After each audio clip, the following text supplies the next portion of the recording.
Oh, okay. Hey, everybody! We've got a special guest for the. I started to say the podcast, but for today's video, this is Skipper, Hey. and the reason that and the mosquitoes are already out. Sorry. Um, I thought it would be kind of a special treat to put somebody else besides me, who talks way too much, or Goldilocks, who talks way too little, on the screen. So let me give you an introduction. So Skipper, we just met her a few days ago in Mazama Village when we were there. And you've been through hiking since the very beginning. When did you start? March 27th. March 27th, okay. And here she's powering on, and we're about halfway through Oregon right now. I thought it'd be interesting for you guys to actually see or hear the perspective of what it's like to be a thru-hiker from a single female thru-hiker's point of view, and hear about some of the challenges she's had to overcome out here, and the experiences she's had, and maybe she can share a little bit of her wisdom, things she's learned the hard way over the past 5 months that might help some of you future thru-hikers, or those who are planning to hike, avoid some of the mistakes and benefit from some of her wisdom. So again, maybe going ahead to start, just give a little bit of your background on how you got started. You started out as a backpacker. Mm-hmm. I've been backpacking for about 5 years and done a lot of solo backpacking in pretty much all over the United States, including Alaska. Okay, so you had about 5 years of backpacking experience before you started the PCT. Okay. Mm-hmm. Was that actual backcountry hiking on your own, or were you with groups, or how was your backpacking? Most of it was backcountry experience on my own.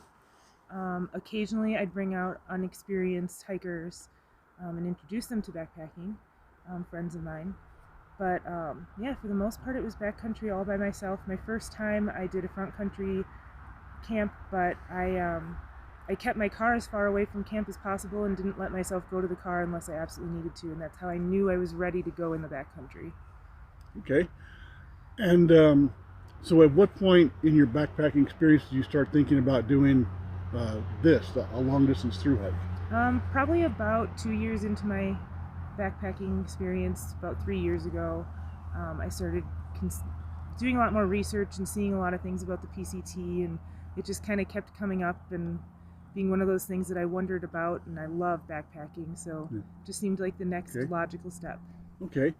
So now you're about 5 months into your PCT solo hike adventure, and there's certainly been some ups and some downs in that 5 month period. And again, I think that certainly a single female hiker faces some unique challenges. Maybe you'd like to say some of the challenges you've experienced that you share with the audience there. Well, I mean, there's of course hiking alone, and there's loneliness that goes along with that, and sometimes lack of motivation. It's easier to be motivated when there's other people hiking with you. As a female, I haven't had anything specifically related to that's been a challenge out on the trail. It's more of people who aren't on the trail thinking that it's dangerous and, expressing their fear of that to me.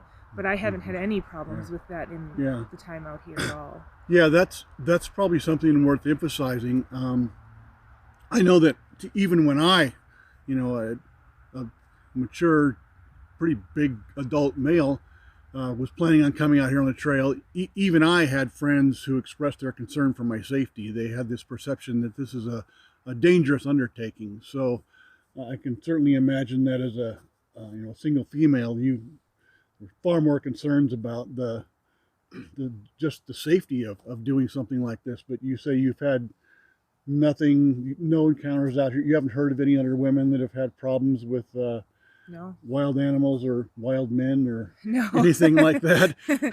No, I haven't heard anything. Okay. So, and again, going back now, the fact that you're 5 months in, and I'm not going to try and trip you up with this question, but let's let's pretend this camera right here is a time machine, and we can, and you're able to go back and talk to yourself 5 months ago when you're starting the trail. What wisdom or what experience would you like to be able to go back and relay to that earlier self, to tell yourself, you know, what to expect, and maybe some of the problems to avoid, some of the things to focus on, and you know, so. I would say to remember to be more flexible. The idea that you have in your head of the through hike is not the way it's probably going to go, and to be flexible to whatever it's going to do.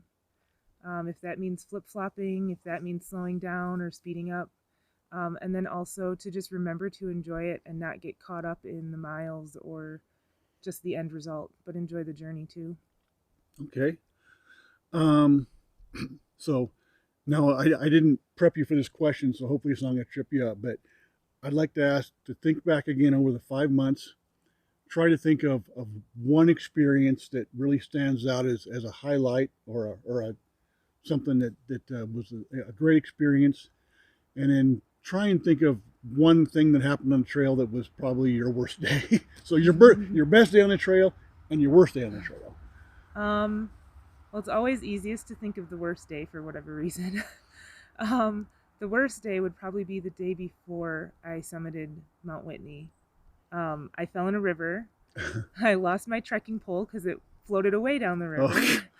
Oh. Yeah, that sounds like a bad day. Yeah. I got myself out of the river and threw off my pack and had to go swimming to retrieve my trekking pole, which I did successfully. I got to Crabtree Meadows, where I was meeting my group to do Whitney the next morning, and everybody in my group backed out of doing Whitney with me. So Whitney was covered with snow, and I didn't have anyone to buddy up with and make it a safer experience.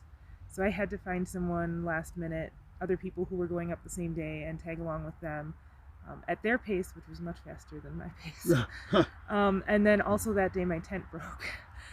So it was just all around a bad day, and I was in a bad mindset to begin with because things were starting to unravel. I learned a lot about myself and about the trail and the way that I react to things. Okay. Well, it was a bad day, but it was still a character building day. So For sure, yeah. okay.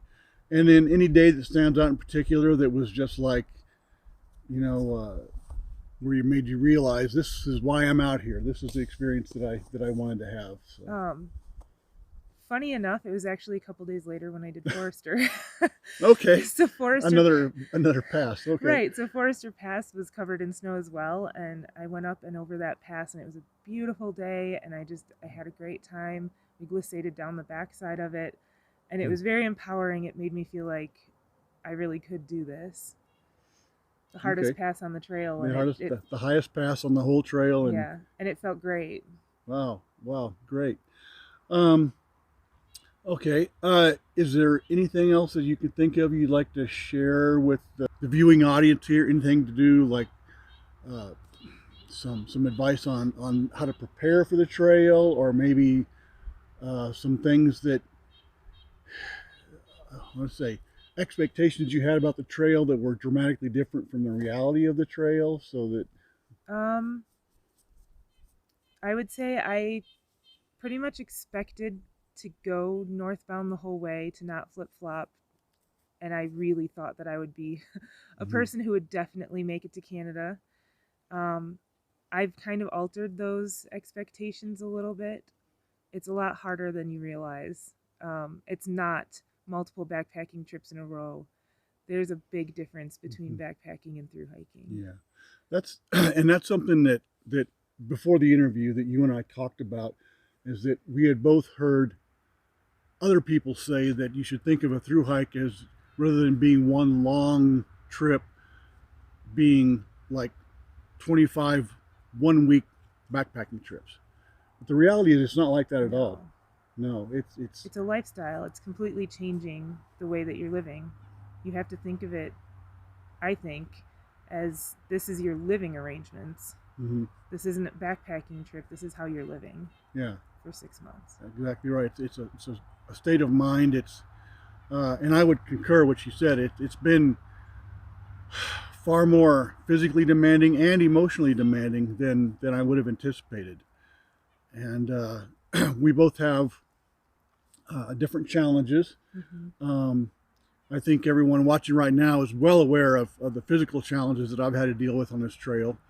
And that's just not being my graybeard status, but the other things. But Skipper also, we're not going to go into detail, but she also has dealt with some health challenges on the trail here that are pretty amazing. The fact that she's been able to do what she's done despite these health challenges.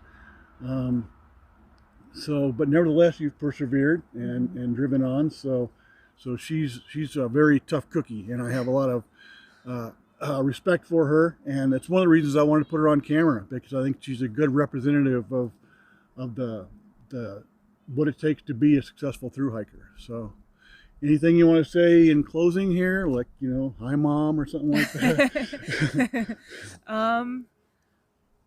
I don't know. I guess I'd just say to the people who are looking at doing a thru-hike, just get out here and try it. Yeah. I mean, make the time. Don't let life get in the way, because this is life too. You got to enjoy it and get out here and try it, and don't have too many expectations. Yeah, keep an open mind and be flexible. That seems to be the biggest key to being a successful hiker. So, okay. Well, thanks. I hope that you guys found that interesting and informative. And as always, if you have comments, put them down there. We'll be passing. I'll be happy to pass those on to Skipper. And she, you also have your own YouTube channel. So I want to make sure that people know that. Go ahead and tell them what the name is so they can look it up. My YouTube channel name is just my actual name, which is Heather Delfs, and the last name is DELFS. But if you search PCT 2020 Heather, it'll probably come up. Okay. So from this point forward, I mean, right now we're in the middle of Oregon. We have about roughly 5 to 6 weeks left in the hiking season, where we're hoping to have continued good weather. So from this point forward, we're just going to keep on trekking and see where it takes us. We've been hiking together now for only a few days, but we seem to click really well, and we're kind of helping each other along. When I say us, I mean obviously Goldie's included in that, even though she's over in the other tent right now.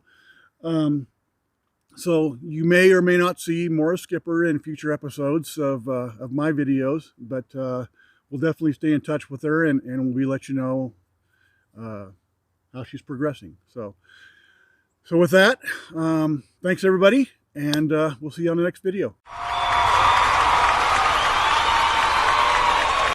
Okay, Skipper, you thought you're done with the interview, but you're back on camera. Forgot one question. Everybody's going to want to know, how did you get your trail name? Oh, that's a really good question. I love maps and looking at the topographic maps and the lines and all that stuff. And when I started in the desert, I was hiking with a guy who had been in the service. We hiked the first 700 miles together, and he did not like looking at the maps. So he always asked me, where's the next water? Where's the next campsite? What's the elevation profile? And I could tell him to a tenth of a mile everything without having to look, because I had already explored the map.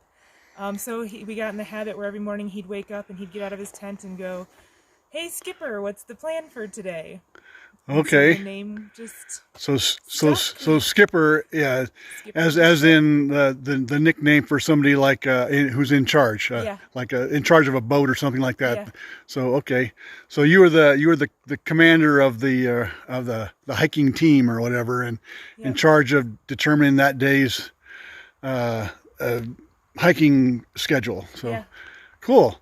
Well, that is a good story, and honestly, I honestly didn't know the answer to that myself until I asked you right now on camera. So I'm learning it at the same time here that the audience is. So very cool. Thanks. Okay. Well, let's, it seems like you're all packed up. Yep. And look at this tiny little pack she's got here.